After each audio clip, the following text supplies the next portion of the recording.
Hello guys, welcome back. I'm gonna show where I mounted my canopy release real quick, and I did get the actuator. I'll show you that again here pretty quick.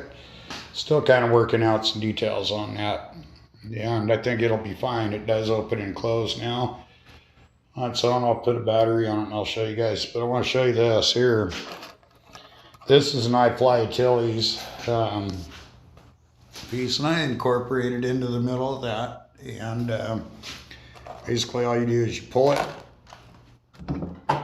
and you lift this off. Now it's just it's got one metal tang there. It's epoxied in right there. If I can see, there we go.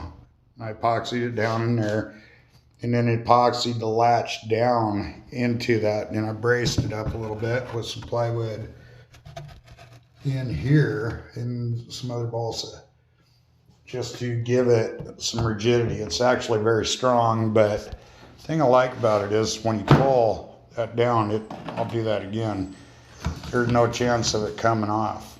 But anyway, when you pull this, you got to pull it considerably to get it. I'm doing this one-handed, but it all comes off very easily. Now I'll pull this off and show you. This is my lineal actuator, and I'm going to take that out there like so.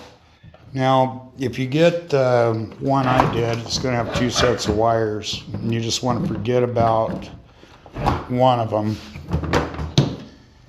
Again, guys, this is just pull it, and you'll have it lined up right then. Okay, that wire's getting in the way there. But anyway, once you get it seated in, it will just drop right in, and it's solid. Doesn't move. I'll find my tester here. And one thing is, guys, if you got I use a high-tech servo programmer, but you can use it as a tester as well. And when you do that, you just want to make sure that you are using only the red, black, and white wire. And once you get it plugged in, like so, I'm doing this all one-handed, press both buttons, and that will give you this. And then this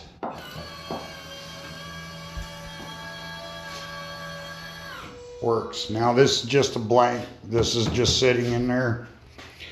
And basically all I'm doing is test fitting that to cut the real one.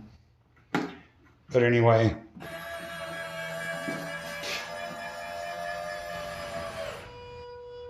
as you can see, it go, and there's built-in limiters on these. Now that's not all completely trimmed, but there's no chance that it's going to do anything too crazy on you. But anyway,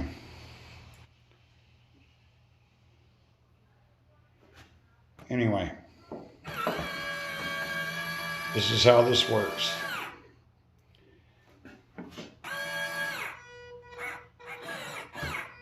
And you'll have to, you're just going to have to play with it if you do this option. I did it because I just,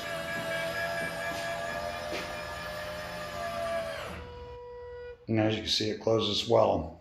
And bump, and that's the limiter switch shutting it off. But anyway, guys, these are just little things I'm doing and going. I'm not going to cover a lot of these because a lot of you guys are going to have your own way of doing these things.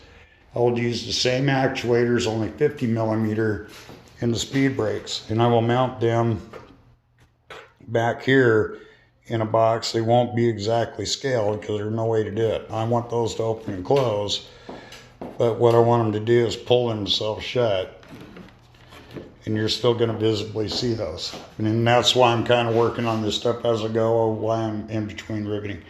Anyway, that's what we're doing. And that's the way I'm doing it. So anyway, this is where we're at. So I just put that test piece in there just to snap and to see what it is. It comes right out. It's not glued in. I am going to bolt that in, and I'm going to fine tune that a little bit more so I can set those aside to cut the real one out to put in there. And we're getting a lot closer, but this is part of the detailing process and little things we want to be doing. Now I will actually physically take this canopy off here again, and I will paint it and finish the glassing stuff in so I can do the cockpit. I'm kind of in a stuck situation on that because I don't have the cockpit to finish up the final fit up on everything, but the actuator will work as it is. So anyway, we're getting closer. Thanks for watching. I'll see you guys in the funny papers.